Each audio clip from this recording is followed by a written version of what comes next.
Hi, welcome to Freezer Meals 101. I'm Christy. And I'm Charla. One of the things that we have discovered recently about you, our viewers, actually we've discovered a few things. Yes. One is that you guys are the nicest people on the planet. You are so kind. We just get the most lovely comments, and in our Facebook group, people are warm and encouraging. It is the best Facebook group on Facebook, I am sure. Everyone is just so sweet and just supportive of us and of each other. We love it. We love this community that is building. But another thing that we have discovered about you is that a lot of you like ground beef. My goodness, do you love ground beef? Out of our top 10 videos, probably half of them are ground beef. And so, you know what? We're just going to give you more of what you love. We aim to please. We aim to please. Now, we listen. So these ones are some of the weirdest ground beef recipes I've ever come across. And do you know what's the funniest part? It was so darn delicious. The weird one, I loved it. Our whole family loved it. You're going to love it. I saw in You should trust me more often. I trust you. I saw in your fridge that there's maybe some leftovers there, and I might have to help myself to this one. You'll see. Stick with us here in the video. We're getting to it. We've got some super interesting recipes for you today. Like, blow your mind interesting, I think. It's really true. And another thing about these, we kind of themed it, and so they're quite family friendly. They really are. I know that the ones that we had at our house, totally family friendly. And my son is, as you know, if you've been watching, my son is on the pickier end of the food eating things. And, you know, he enjoyed it a lot. So, yeah, this will be good. Okay, so why don't we get right into Why don't we get to the recipes? One recipe, and then I will talk about that recipe. Some of the rest of them. Okay, you're not going to believe your ears when I tell you this, but it is cheeseburger pie. And it's so good. It's so good. So we start out with our frozen pie shells that we get at the grocery store, and you blind bake them in the oven at 400 for like 5 minutes. So just to start the baking process happening, you want to poke them with the fork and you want to make sure that they lay nice and flat. And then you can let them cool if you like. In a large bowl, medium-sized bowl, whatever size bowl, you're going to add in your ground beef, eggs that have been slightly beaten, minced onion, some milk, some mustard, parsley flakes, Worcestershire sauce, some breadcrumbs. We're going to mix those all together. I like to use my hands and really get in there. When Charlotte does it, I'm sure she probably uses a spoon or some rubber gloves or like a fly swatter or something. She doesn't like to touch the meat. I do not want to touch raw meat. She doesn't like to touch raw meat. That's fine. So these are my hands in this video, and that is A-okay. So we take the meat that we've mixed together. So it's kind of like a meatloaf, but it's got the mustard in there. So you already can see where this is going to cheeseburger territory. The only thing that would make this bitter is a little bit of relish. We could chop up some pickles and put them in there. And then we're going to divide that meat between the two pies. And then we're going to spread a little bit of tomato sauce on the tops of each. And then we're going to sprinkle some grated cheese. And then we're going to sprinkle a little bit of paprika on them. We're going to cover them with the plastic wrap and then some tin foil and freeze them just like this. So on the day of cooking, okay, you're going to want to make a note to yourself to take off that plastic wrap. Very important. Very important to take off the plastic wrap. We know from experience it's not something you want to cook.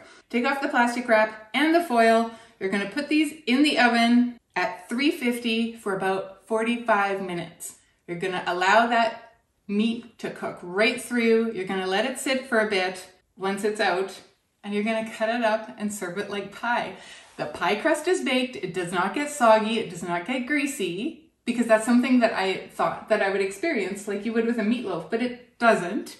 And the flavor is so good. The texture is good. It's a little meatloafy, of course, because it's really similar to a meatloaf, but the texture is just so good. And we like demolished that. And I think it's more fun for kids that it's a pie, right? Yes. And it's called cheeseburger pie.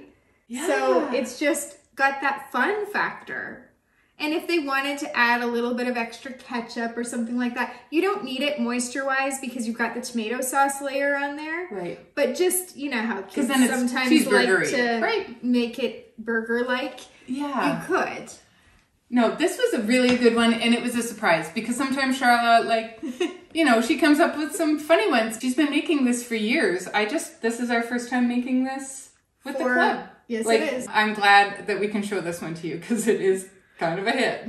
And so you can find the recipe for that in our Freezer Meals 101 club, and the link for that is in the description below. So since we're working with the raw ground beef, we're gonna go ahead and do another recipe using the raw ground beef, because if you were to actually do this like we do with, you know, a big session of doing a lot of meals at one time, so you wanna get your freezer stacked so you don't have to think about dinner for a really long time, what you're gonna do is you're gonna do sort of those similar recipes together. And these ones both are using the raw ground beef, so you haven't had to brown this ahead, you haven't had to do that yet. So that's what we would do in a large session, is start with our raw ground beef recipes. So these are Christie's Classic Burgers. I developed this from a meatloaf recipe a long time ago because I was looking at the ingredients and I thought, you know, that would actually be a darn good burger. Some people don't like all the fillers in a burger, but I do like to have the binding agents, like the breadcrumbs and the eggs and stuff in there, because it gives it that texture, right? It's sometimes for me things can be too meaty, if that makes any sense.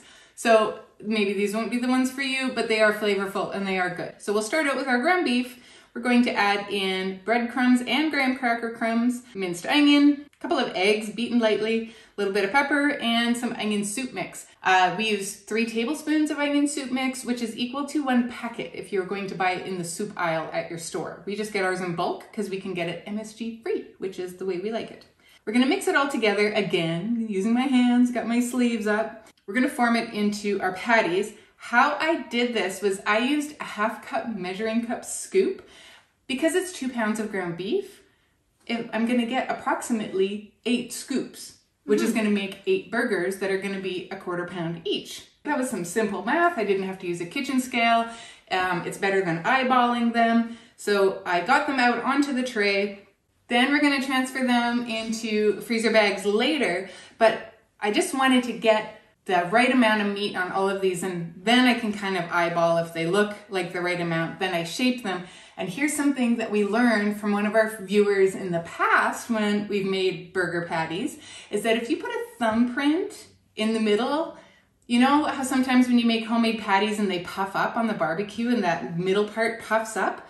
Well, putting that thumbprint in there just makes them puff up to be even instead of a big ball that is gonna look funny on your hamburger bun. So smart. So smart. So I've added in the thumbprint here. We're getting them into the freezer.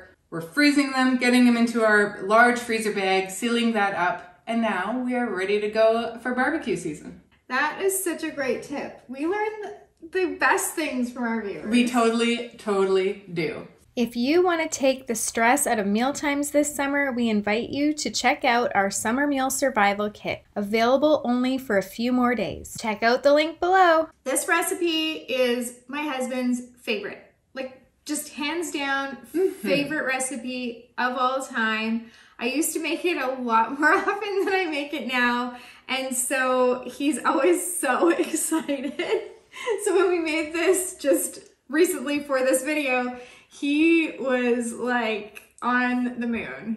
Or over the moon? Over the moon. Say that? Over the moon. On cloud 9 or over the moon. Okay, he was on cloud 9 and over the moon. Nice.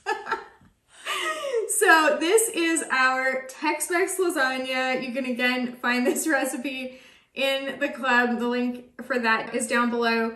But for this, I actually used a Mexican veggie beef. So you'll see that in the video. If it looks a little bit odd, that's why.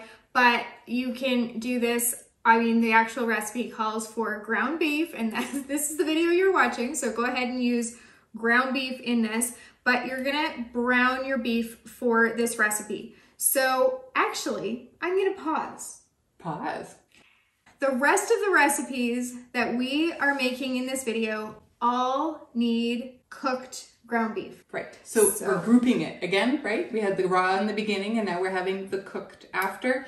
It doesn't sound like it's going to save you a lot of time, but when you're doing 140 meals, it saves a lot of time. Having your protein out and ready and working on it till it's gone is so much faster than switching things up and changing your mind and getting things back in the fridge and then back out. Yeah, and if you're gonna have your hands in the raw ground beef, like have your hands in the raw ground beef, right? That's right. Have it all out and ready, and then, you know, you can wash the dishes that have to do with those. Okay, Christy's kitchen tip. For working with raw meat, my mom taught me this years and years ago, and I really try to apply it. I definitely do it at home. It's a little harder to do here because our sink is always full.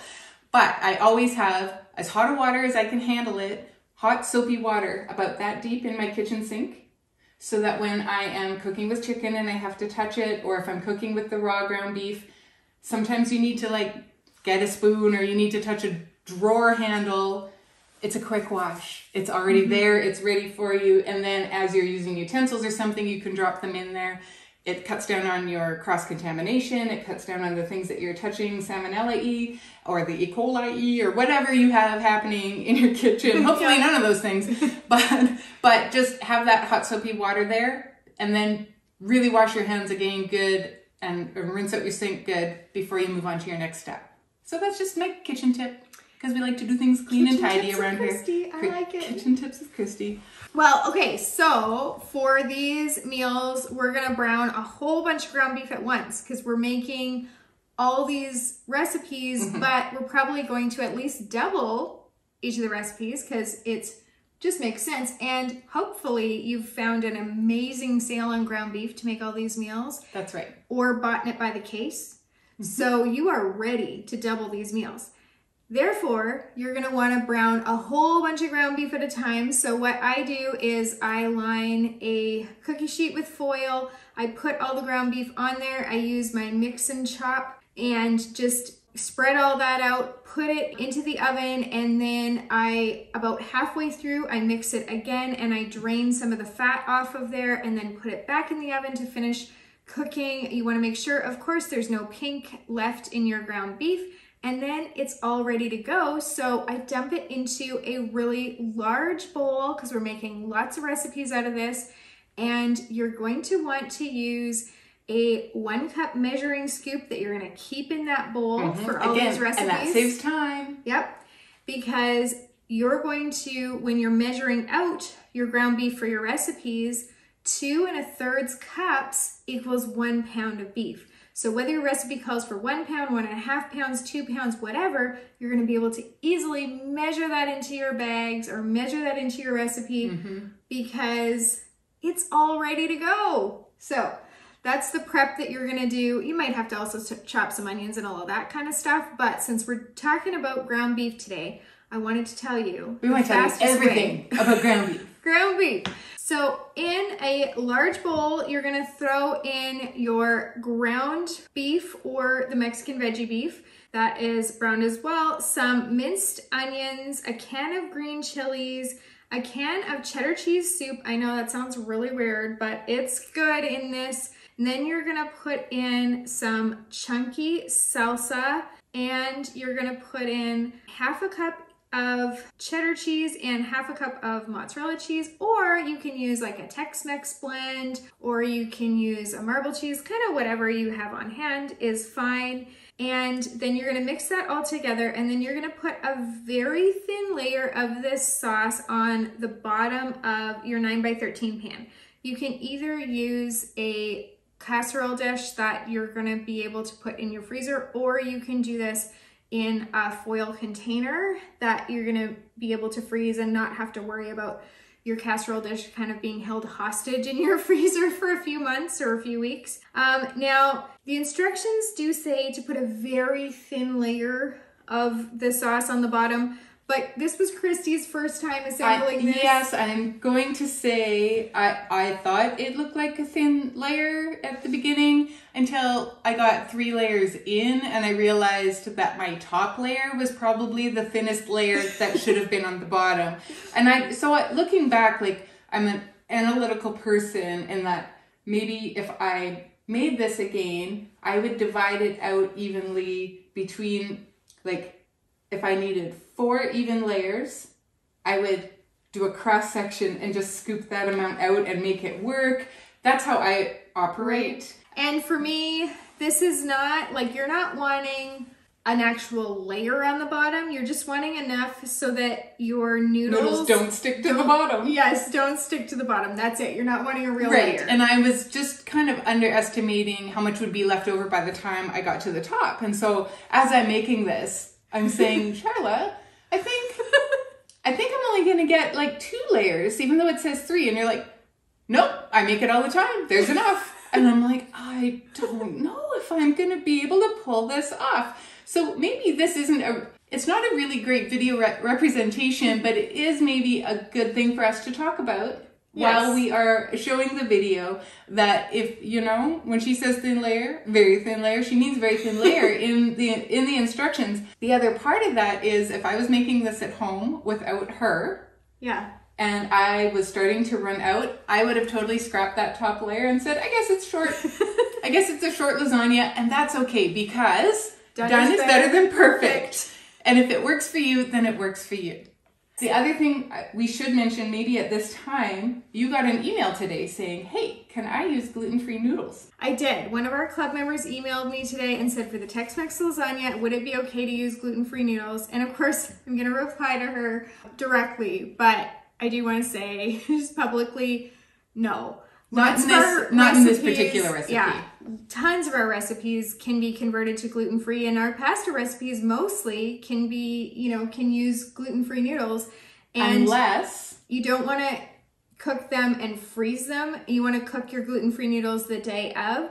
But this is one recipe, because we haven't gotten to this part of the recipe yet, but you're not going to cook your noodles and then put them in. We're using the no-cook. Yeah, the oven-ready noodles. And so because of that, and because there isn't really an equivalent of that in the gluten-free world yet, I'm going to say, I'm really sorry, but no. One of the things that you could do alternatively, and this would be an experiment, so I'm not putting my seal of approval on it, would be to use gluten-free noodles and actually cook them, a little bit undercook them, but cook them, and then layer this with the cooked noodles. That's a lot more work. I'm sorry about that. And then you would bake the whole thing and then freeze it. So it's going to be quite a few extra steps to be able to do that. But anyway, so sorry about the Alternatively, I'm going to interject again. I have seen a similar recipe to this, like a Mexican lasagna idea, where it is made with tortillas instead of noodles. And if there is a gluten-free tortilla, or if you want to use corn tortillas, then that might be an option. I have made one like that. I didn't particularly enjoy it, and part of that was the texture because it was made with tortillas. But I mean, it was in a cookbook, so somebody must have liked it. And so maybe that would be your thing. And maybe you make something like that and it's just better than how I made it. The flavors of this are amazing. The flavors of this are so good. We have had this, definitely. Yeah. So if you're able to make a gluten-free version of this work, then I encourage you to share that with me and let me know so that we can, share that with all of you. But anyway, we have gone far off of the recipe here, so we're going to get back to the recipe. Topic. All right, so you've got your very thin layer on the bottom, not so thin in the video, but now we're going to add a layer of lasagna noodles, and then a third of the sauce, some more noodles, a third of the sauce, some more noodles, and then you're going to finish with the remaining sauce. Now you're going to drizzle it with 2/3 of a cup water. That step is really important because you're gonna need that extra moisture in there to help cook those noodles through. And then you're gonna top it with some more of the cheese. You're gonna lay some plastic wrap over top of that, and then a layer of foil, and freeze it. Now again, it's important that you make a note to yourself to take off the plastic wrap before baking. And this is one that you actually are taking off the plastic wrap and the foil, so you probably won't make the mistake of leaving it on as long as you've got your label with your cooking instructions on there. So this is one that you just bake in the oven at 350 for 50 minutes, so under an hour, and it is so delicious. We used to always serve this with a fresh avocado tomato salad with like a garlic dressing. Anyway. I'm in. That sounds very good. Really delicious. Apparently, our family really likes the whole Tex-Mex flavor profile, which actually isn't a surprise. We do. We do like that. Oh, I learned something this week. In Canada, we call it Tex-Mex cheese. Sometimes in the States, it's called Mexican-style cheese instead of Tex-Mex. I did not know this. We are up in Canada, for those of you that don't know, and so sometimes those things are surprising for us. And sometimes you'll hear us talk about things like Celsius and the metric system. Things are in grams here. And so we try our best. The majority of our viewers are American, and we love you. We really do try our best to convert things, and sometimes we just miss it. So when we are talking about Tex-Mex, just know that we're talking about Mexican-style cheese. And so these Tex-Mex stuffed peppers would be like Mexican-style stuffed peppers. Stuffed peppers. Maybe.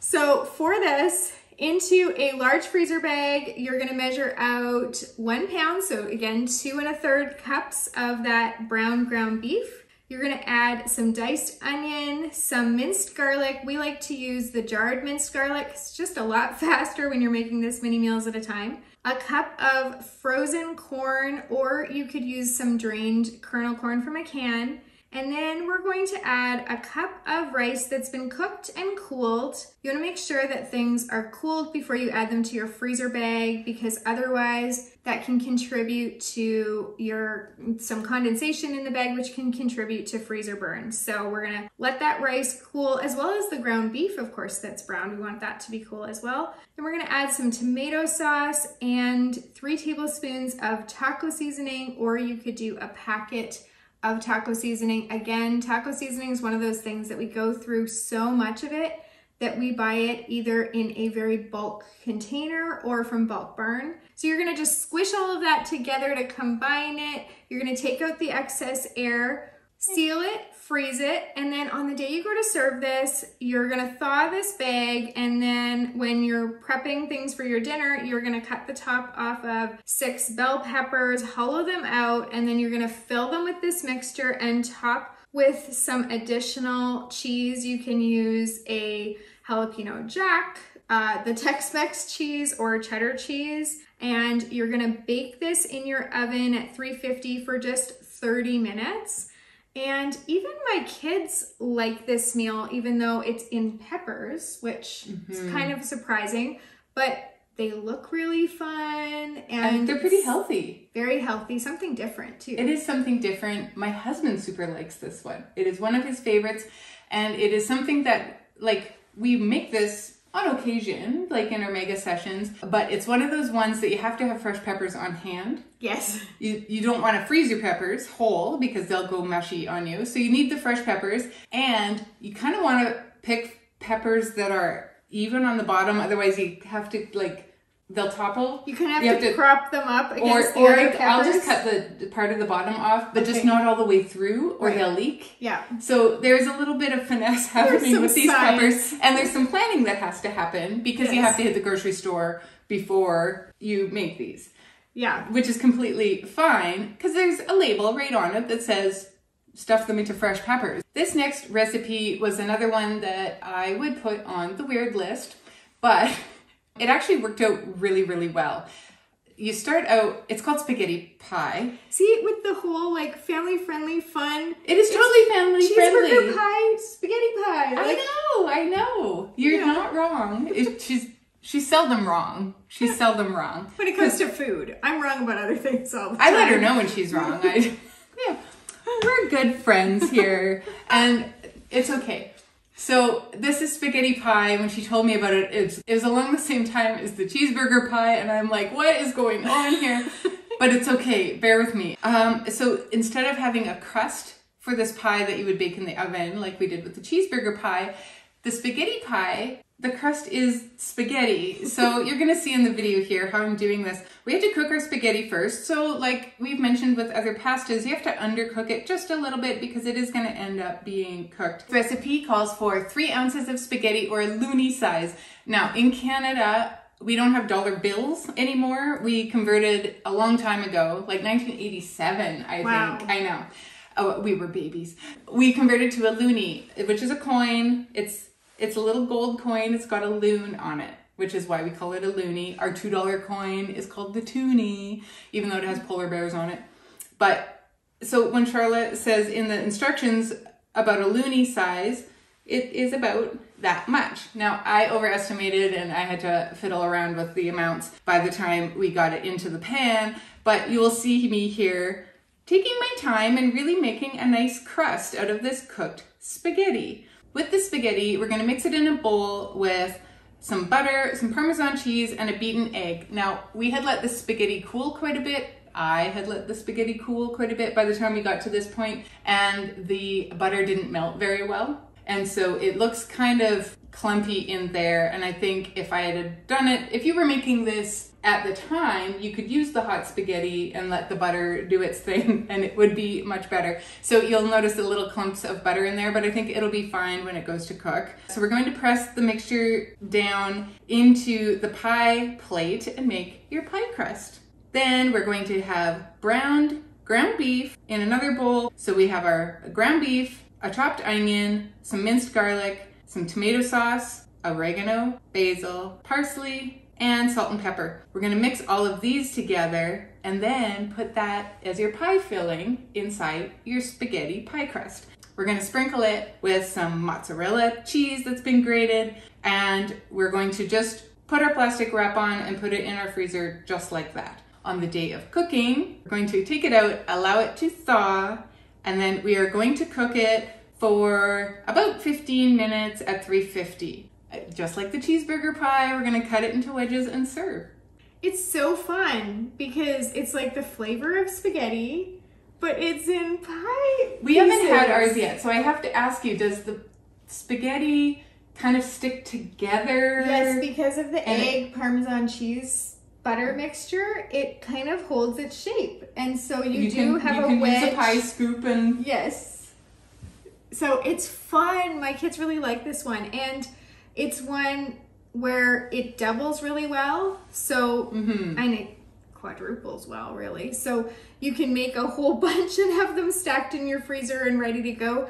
If you have a large family, we have a large family. We can't just make one of these. I mean, I have to double it just to be able to just plain feed our family, let alone have leftovers. So, but this should do for your family of four, totally no problem.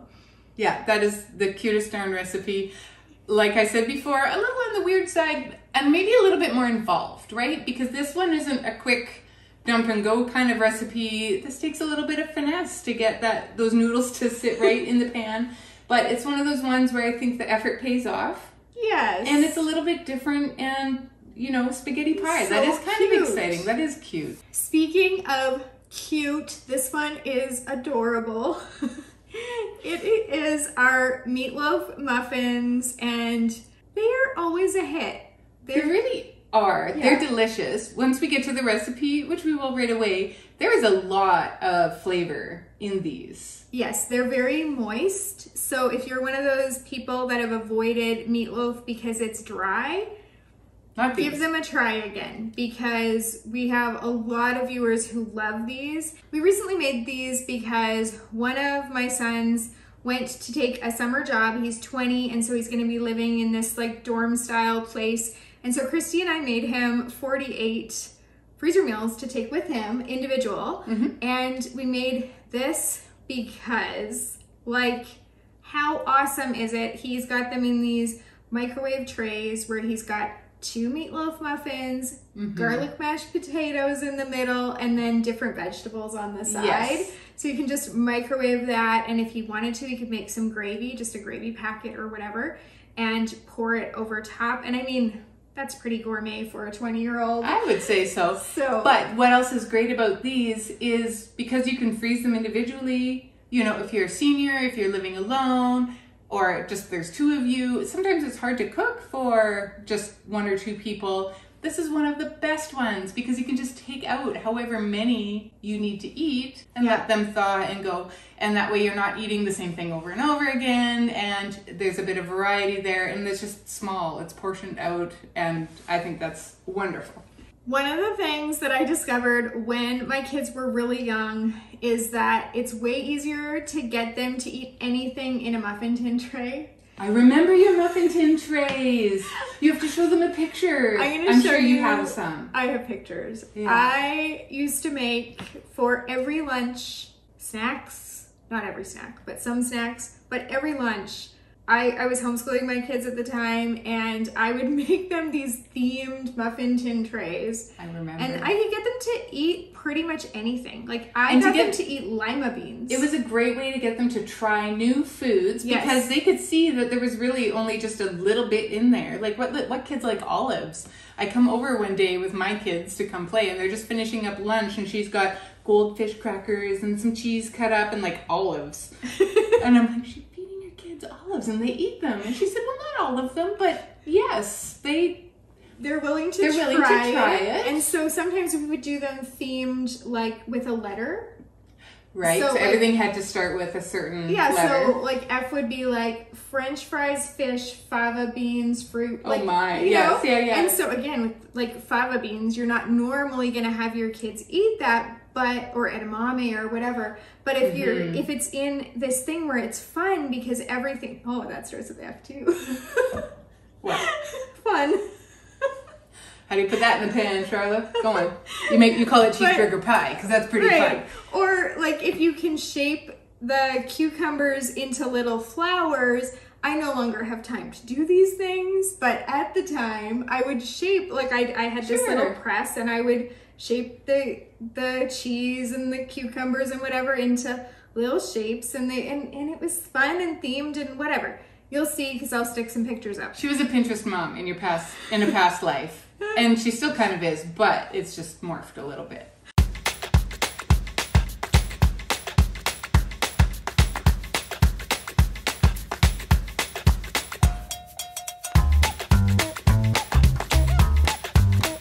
You can get your kids to eat really just about anything, I think. If you make it fun enough. If you make it fun enough. And stick it in a muffin tin. And muffin tins. So at the end of this recipe, I'm going to actually tell you how to sneak extra veggies into these. So you can get your kids to eat them because they're fun because they're in a muffin tin, but you can also sneak some extra veggies in. So for this, we are going to take our lean ground beef that is raw, and we're going to mix it together in a bowl with some minced onion, some green pepper that's finely chopped, breadcrumbs, Italian seasoning, barbecue sauce, Worcestershire sauce, ketchup, chili sauce, an egg, some parsley, and salt and pepper. Place these into your muffin tin trays, and you're going to bake these at 425 for 23 to 25 minutes. You're gonna allow those muffins to cool completely before you put them in a freezer bag and get out the excess air, seal it, and freeze it. For this, you're gonna wanna remember that if you're just taking out a few at a time, you wanna again get the excess air out every time before you reseal that bag, just to prevent your freezer burn happening. If you wanna add in some sneaky veggies for your kids, then you can add in some grated carrots or some grated zucchini, vegetables like broccoli, red pepper, or spinach that you blend in the food processor. Oh yeah. Deceptively delicious. Yes. Do you remember that cookbook? Totally. Jessica Seinfeld? Yep. Yes. So this is a way that you can sneak some veggies into that meatloaf that is already kid-friendly because it's in the muffin tin. But this is also senior friendly. I'm thinking of making these, like if I made them for my mom or something, like a little bit of extra vegetables. She's a good vegetable eater. But you know, little extra vegetables never hurt anybody. For your dad, that's a great idea. Comes full circle, get some vitamins in there. That's right, it all comes full circle. Now, I realize that these are made with raw ground beef, and we did this whole thing where we told you, like, do all your raw ground beef first. Now, when we actually made these, we did. We did. But today, when we're telling you about them, We presented them in the wrong order. we did them in the wrong order. And we're back to done is better than perfect. Yes. So We have enough. do as we say and not as we do. Actually, we did do them in the We right did order. them in the right order, but we also you got to give yourselves a little bit of grace when you make mistakes, because they're going to happen, and they're going to happen often in the kitchen. And we've been doing this for a very long time, and we still make them. So you can still enjoy these even if they are out of order, and it's okay. It really is. Even through the magic of editing, like we could have swapped it and tried to bamboozle you, but we wouldn't do that. No, because we want you to know that it's okay that if you're not perfect. So because we are also not perfect. Sure. And some days I am a hot mess. I would replace some with most. But we have Freeze and Muse to fall back on, so it's never That part I never. That part we have down Yeah. pat. It's that's never the problem. The rest of going it on is- with our days. Is That's where for sure. things fall apart. That she used to make muffin tin meals for her kids. They're the cutest darn things. I've learned so much from you about parenting. Then gosh, it's just been really. I don't know if we said this at the beginning. She's my neighbor and best Yes. friend. We've lived beside each other For over 11 years. over 11 years. So we do know each other really well, and we do enjoy this together, and we enjoy our time together. So there's a lot of history here, so we have to sometimes explain our inside jokes, and that's Yes. okay. We'll try to remember to do that.